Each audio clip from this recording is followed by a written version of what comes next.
Hi everyone. First of all, I wish to thank my subscriber Khalid Al Hamdan. This video there is largely thanks to him. In the last guide about E50M, the comment with MAUS got most likes. Therefore, in this video you will see a guide on this tank. If you want to see a guide on your favorite tank, write its name in comments. Whose comment will get most likes about that tank, I'll make the next video. Well, let's go. So, MAUS is the German Tier 10 heavy tank. It has excellent armor, poor mobility and pretty mediocre gun. It's also worth noting that this is the heaviest tank in the game. What gives you this information? Nothing. Just an educational fact. The MAUS has been in the game for a long time, and now its characteristics are outdated, which makes it a bit weaker than other Tier 10 heavy tanks. But that doesn't make it a bad tank. He has its chips and features, and also a unique gameplay. Well, to determine what is good or bad about this tank, I suggest to discuss its pluses and minuses. The first plus, obviously, is armor. MAUS has excellent armor. This is not just about the frontal projection, but also the sides and even the stern. More about this we'll talk when we look at the 3D model. And also MAUS has the most health points in the game, as much as 3000. Well, that's the end of pluses of this tank. Unfortunately, the armor is the only plus of the MAUS. Now let's talk about minuses. The first, and the obvious weakness, mobility. If I'm not mistaken, it's the slowest tank at Tier 10. The top speed is only 20 km per hour.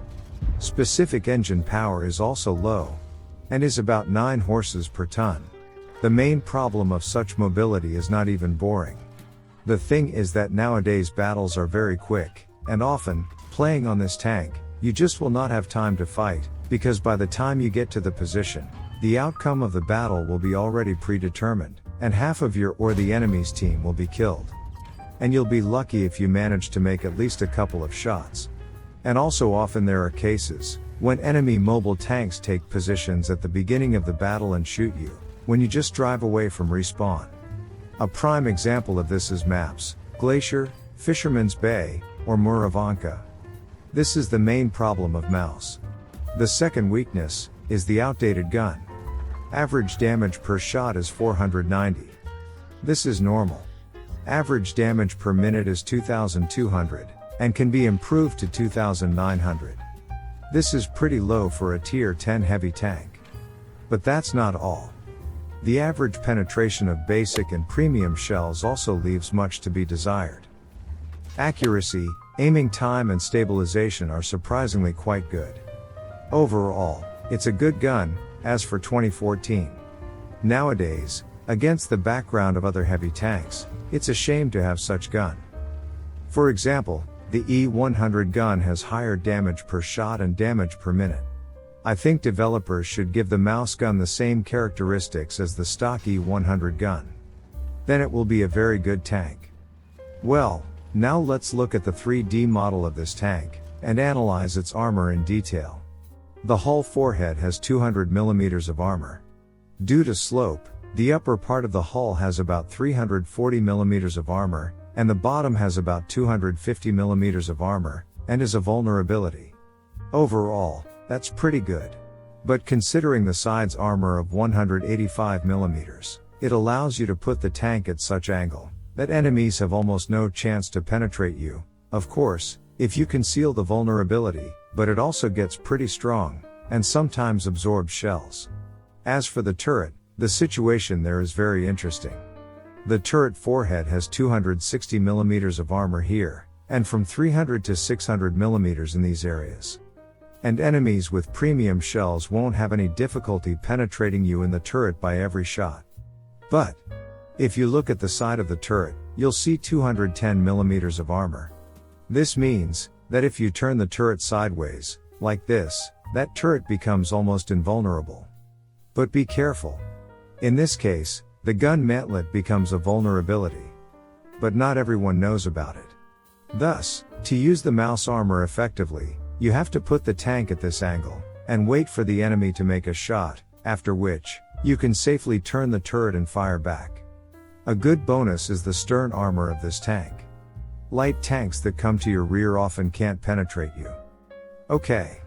Before we get to the gameplay, here's the recommended equipment build, crew skills, and field modifications. Dear friends, don't forget to like or dislike this video, and write a comment. It would greatly help to promote this video in YouTube recommendations. Well, now let's figure out how to play this tank properly. Gameplay of the MAUS depends on the map. If you are unlucky enough to came on Malinivka or Prohorivka, the best thing to do is to leave the battle. Especially if the enemy team has 3 artilleries. It will save your nerves, believe me. Well, if you came on a normal map, then, first of all, you need to choose where you will go, so that you won't lose a second, and go straight to position. In this battle, the MAUS player was very lucky, and didn't have to drive far. But such situations are not always. Sometimes you will have to spend more than a minute to get to position. Second, when you have already taken a position, you need to use the main advantage of this tank, namely the armor. As you can see, the player brazenly rolls out at the enemies, because the armor of MAUS allows him to do this. And he does alright. Since the tier 8 tanks cannot oppose anything to MAUS. Undoubtedly, it would be more difficult to play against tier 10 enemies, but, nevertheless, the gameplay would be exactly the same, just more careful. I hope you understand. Playing this tank, you must take key positions for heavy tanks, and not be afraid to use armor, and take enemy shots. Thirdly, you should be as close to the enemy as possible. After all, do not forget that his gun has poor accuracy and low penetration. It's much easier to realize this gun at close distance.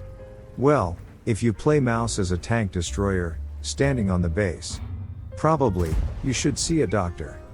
Because that's not normal. Okay. When a late of the battle comes, you have to play it by the situation. For example, in this battle the player was doing everything right, but, unfortunately, he had 2 low health points left. The stupid primate, excuse me, on Su 130 PM, ruined a battle, in which this player could have done about 10,000 damage. And that's not uncommon. Most of the maps in this wonderful game are designed in such a way, that tank destroyers have the ability to shoot at key positions while standing at the base, hidden behind bushes. I already talked about it in my video about World of Tanks problems. And on heavy tanks, like the MAUS, tank destroyers are a huge problem, because of their toxicity and high armor penetration. Unfortunately, there is no way to solve this problem, and all we have to do, is suffer. Well, as for the MAUS itself, despite the huge number of minuses, it's a very interesting tank, with its unique gameplay. I think it will appeal to fans of really heavy tanks and unhurried, measured gameplay. Well, let's get 200 likes on this video, and I'll start working on the next guide right away. Thank you for watching this video to the end. I hope you found it useful. It's time to say goodbye. Good luck to everyone. And remember, don't play World of Tanks.